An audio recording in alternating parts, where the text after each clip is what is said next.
से 11.5 वर्ष पूर्व त्रेता युग में भगवान रामचंद्र ने एक बहुत सुंदर प्रवचन किया। कथा से आप सब परिचित हैं कि 14 वर्ष तक भगवान रामचंद्र वन में गए, रावण का वध करके सब कुछ समाप्त करके भगवान रामचंद्र अयोध्या में वापस आए। राम का राज तिलक हुआ, भगवान राम अवध के अयोध्या के राजा बने और राजा बनने के बाद एक दिन उन्होंने अयोध्या की सारी प्रजा को बुलाकर एक बहुत बड़ी सभा भरकर प्रभु श्री रामचंद्र ने प्रवचन किया और उस प्रवचन का टॉपिक था अ सेकेंड चांस, दूसरा मौका। एक सुंदर मौके के ऊपर भगवान रामचंद्र ने प्रवचन किया और वही प्रवचन मैं आपको सुनाऊं। संक्षिप्त में यदि हम सुने तो भगवान रामचंद्र ने कहा,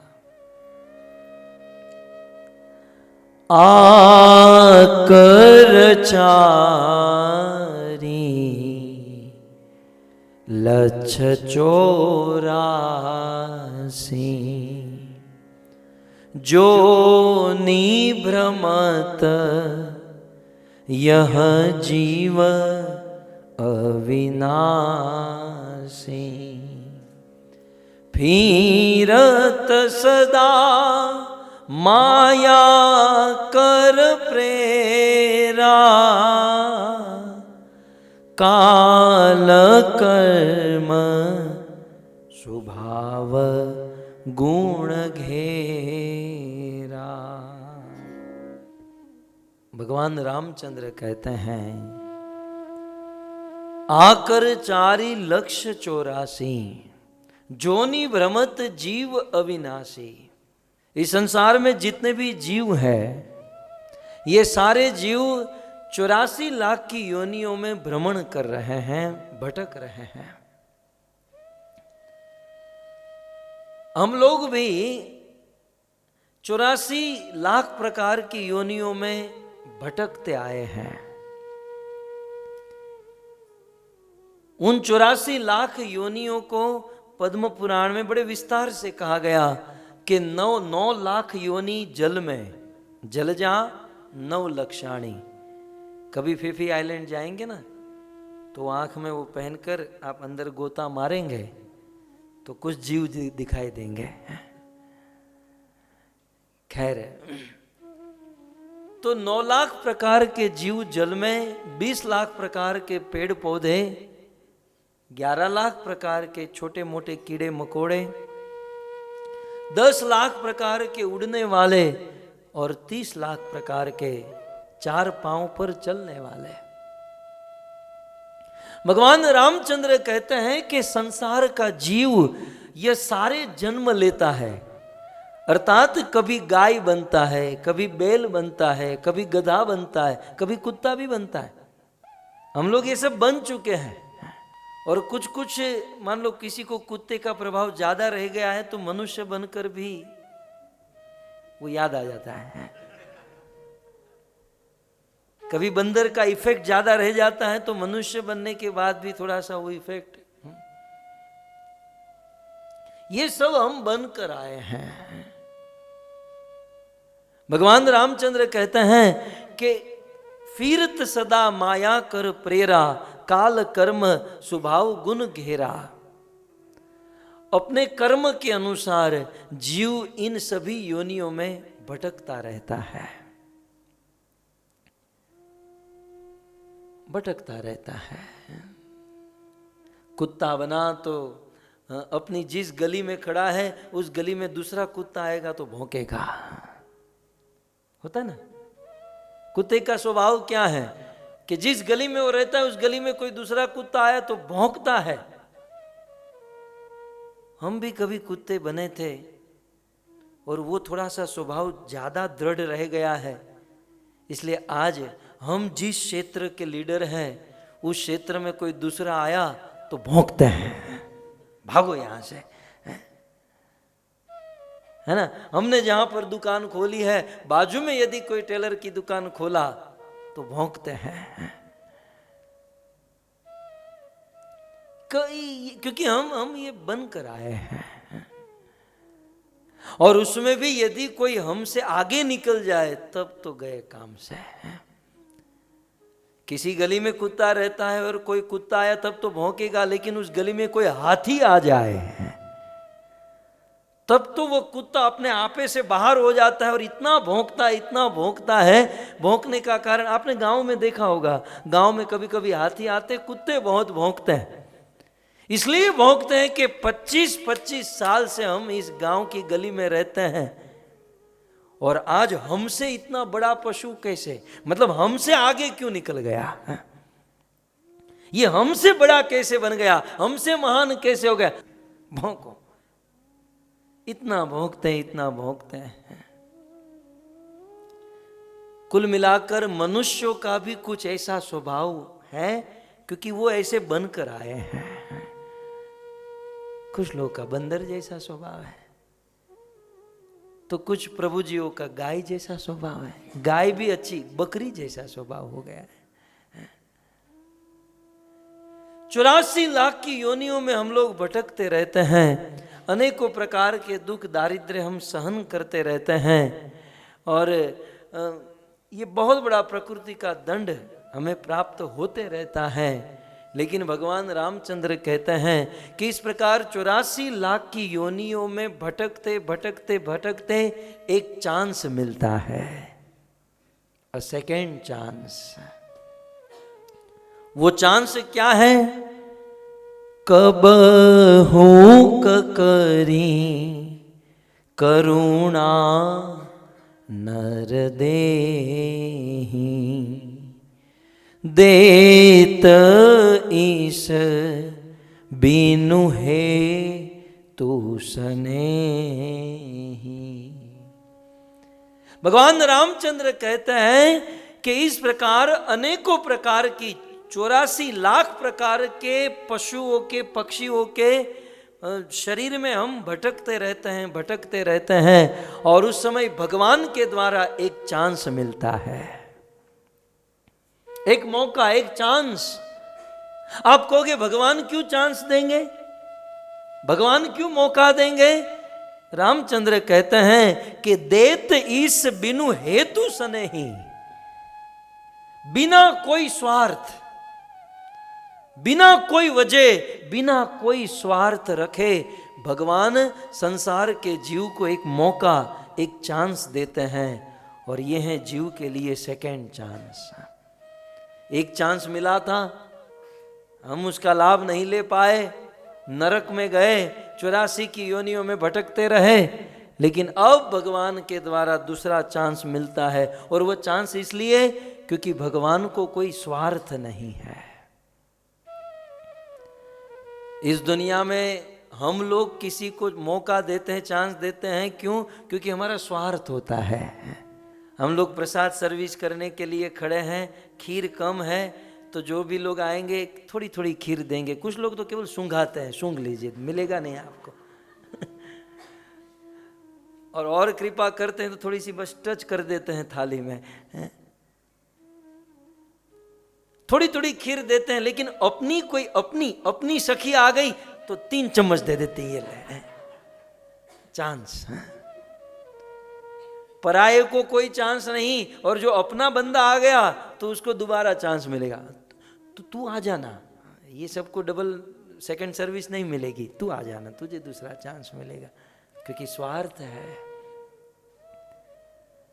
इस जगत में स्वार्थ के कारण लोग दूसरे को मौका, चांस देते हैं, लेकिन भगवान को कोई स्वार्थ नहीं है। रामायण में लिखा गया, इस दुनिया में 2 लोग ऐसे हैं जो बिना स्वार्थ के काम करते हैं। हेतु रहित जग जुग उपकारी, तुम तुम्हार सेवक असुरारी।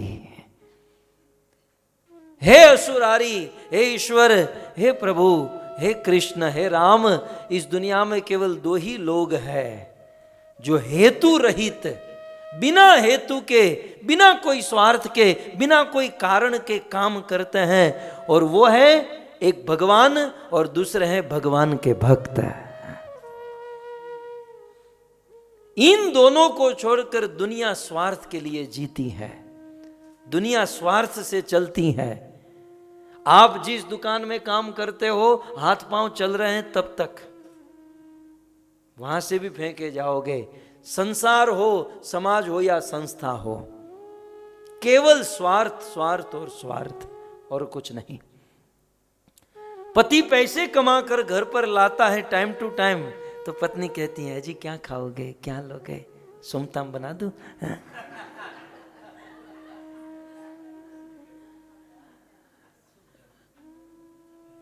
और जिस दिन धंधा मंदा हो गया और पैसे घर पर नहीं लेकर आए, सुमताम छोड़िए पानी भी नहीं पूछती है। स्वार्थ, स्वार्थ के संबंध है। बेटे बाप और बेटे के बीच में क्या है?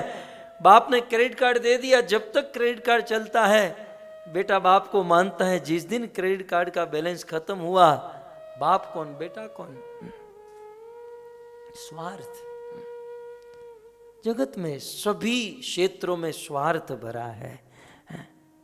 और भक्तों, आपके पास कोई आए और आपकी प्रशंसा करे, आपको प्रणाम करे, आपकी प्रशंसा करे, समझ लो कोई स्वार्थ है। बिना स्वार्थ के यहां कुछ नहीं चलता, स्वार्थ है।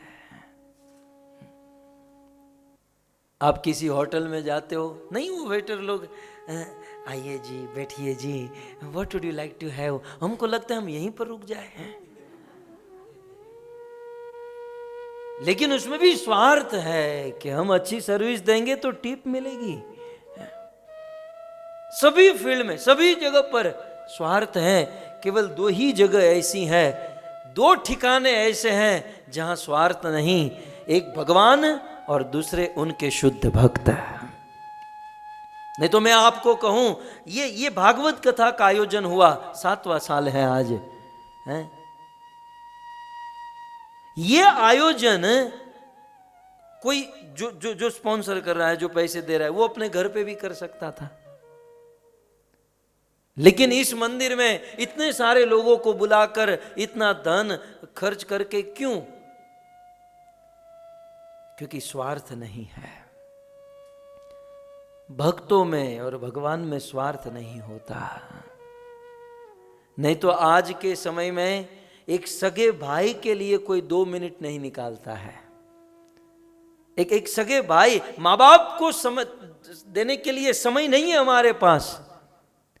लेकिन ऐसी परिस्थिति में, ऐसे कलयुग में भगवान राम कृष्ण के भक्त अपना परिवार, अपना समाज, अपना सब कुछ छोड़कर संसार में घूमते रहते हैं। ये निस्वार्थ नहीं तो और क्या है? इसमें कोई स्वार्थ नहीं है। कभी कभी हम लोग सोचते हैं कि कोई साधु संत हमारे घर पर आए तो भोजन करने आए होंगे या कुछ डोनेशन मांगने के लिए आए होंगे। ऐसा मत समझ, ये गलती कर रहे हैं आप। साधु की कोई इच्छा नहीं होती कि मैं किसी के घर जाऊं, किसी के पास जाऊं। ये तो साधु अपने जीवन का रिस्क लेकर, महत्वी चलनम नृणाम गृहिणाम दीन चेतसाम, साधु के हृदय में करुणा होती है, तब जाकर वह किसी के घर पर जाता है। और किसी के घर पर जाता है तो जब खाता है तो वो भोजन नहीं खाता, वो उनके बुरे कर्म को खा जाता है, उनके जीवन के पाप को खाता है और उस गृहस्थ को पवित्र कर देता है। खैर,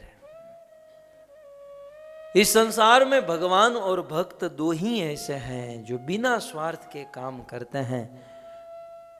संसार का जीव 84 लाख की योनियों में भटकते रहता है और बिना स्वार्थ के कब हुक नर करुणा कर देहि, भगवान के हृदय में करुणा होती है। और बिना कोई स्वार्थ के भगवान इस संसार में भटकने वाले जीव को, कभी गाय, कभी बैल, कभी गधा, कभी कुत्ता, उस जीव को मनुष्य का शरीर प्रदान कर देते हैं।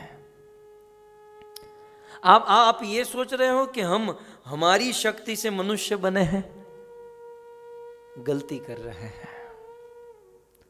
आप ये सोच रहे हो कि ये रैंडमली हम लोग मनुष्य बने हैं? मतलब ये चक्र में मनुष्य का टन आया। हमारे कोई ऐसे कर्म ही नहीं है कि हम मनुष्य बने। ये मनुष्य बनना हमारे बस की बात ही नहीं है। रामायण में भगवान रामचंद्र कहते हैं कि कबहू क नर करुणा कर देही। ये तो ईश्वर के हृदय में करुणा होती है और मनुष्य शरीर दे देते हैं, एक चांस दे देते हैं। सेकेंड चांस के ऊपर कथा हो रही है। सबसे पहले मूल में यदि बेस में हम चले जाएं तो सेकेंड चांस और कुछ नहीं, ये मनुष्य जीवन मिलना यही है सेकेंड चांस। ये रोज रोज नहीं मिलता, ये बार बार नहीं मिलता। ईश्वर ने करुणा करके हम जीव को ये मनुष्य जीवन दिया है, ये एक मौका दिया है। अब जब चांस मिला है, मनुष्य जीवन मिल चुका है, तो क्या करना चाहिए? भगवान रामचंद्र कहते हैं, नर तनु बहु बारीदी करु बेरो, सन्मुख मरुत अनुग्रह मेरो। ये मानो भगवान रामचंद्र दृष्टांत देते हैं कि कोई बहुत बड़ा महासागर है, हिंद महासागर, एटलांटिक महासागर, पैसिफिक महासागर, बहुत बड़ा महासागर हो और उस महासागर में कोई आदमी डूब जाए, कितना भी अच्छा स्विमिंग जानता हो, महासागर को तो पार नहीं कर सकता है। और उस महासागर में डूबे हुए गोता खा रहा है, डूब रहा है, और ऐसे डूबता हुआ आदमी बस अब आशा खो चुका है कि अब मैं मरने वाला हूं। और ऐसे डूबते डूबते अचानक उसे कोई नौका दिख जाए, कोई नौका मिल जाए और नौका पकड़कर उस पर चढ़ जाए, तो उस महासागर में डूबते हुए वो बच सकता है और उस सागर को पार कर सकता है।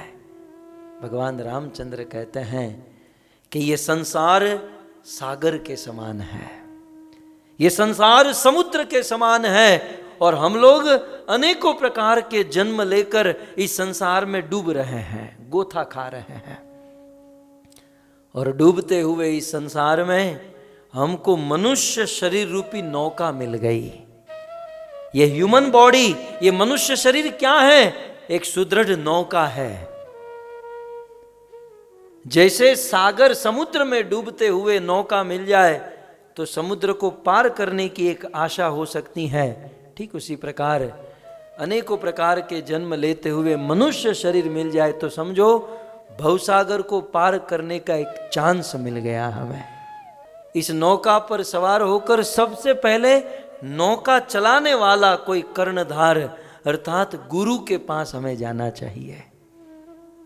ये जो चांस मिला है, ये जो मौका मिला है, उसे कैसे हमें सक्सेस करना चाहिए? गुरु के पास जाकर गुरु के मार्गदर्शन में भगवान का भजन करना चाहिए। कभी कभी हम लोग भजन तो करते हैं लेकिन किसी के मार्गदर्शन में नहीं करते, और इसीलिए हमारा भजन समाज में उत्पात मचाता है। कलयुग में हम देखते हैं कुछ लोग भक्ति तो करते हैं लेकिन भक्ति कम और उत्पात ज्यादा करते हैं, क्योंकि किसी के अंडर में नहीं है, गुरु के मार्गदर्शन में नहीं है। गुरु के मार्गदर्शन में रहकर भजन करें और इसी जन्म में ये जो चांस मिला है मनुष्य शरीर, इसी जन्म में इस भवसागर को पार करें। और अंत में अफसोस करते हुए कहते हैं भगवान रामचंद्र, जो न तरे भवसागर नर। इतना अच्छा चांस मिला है, अंत में भगवान रामचंद्र कहते हैं कि इतना सुंदर चांस मिला है, मनुष्य शरीर, मनुष्य का जन्म, और फिर भी जो न तरे भवसागर नर समाज असपाई, सो कृत निंदक मंदमती आत्महन गति जाए। तो वह व्यक्ति अपनी आत्मा का हनन कर रहा है जो इतने सुंदर चांस को नहीं समझ रहा है और भजन नहीं कर रहा है। तो भगवान ने हमें मौका दिया और हमें मनुष्य शरीर मिला। अब जब मनुष्य शरीर मिला है तो किसी गुरु के मार्गदर्शन में रहकर भजन करें और इस भवसागर को पार करें। इस चांस को हमें समझना चाहिए। सबसे पहले वीडियो पाने के लिए लाल गोविंद दास YouTube चैनल को सब्सक्राइब करें और बेल आइकॉन को प्रेस करना ना भूलें।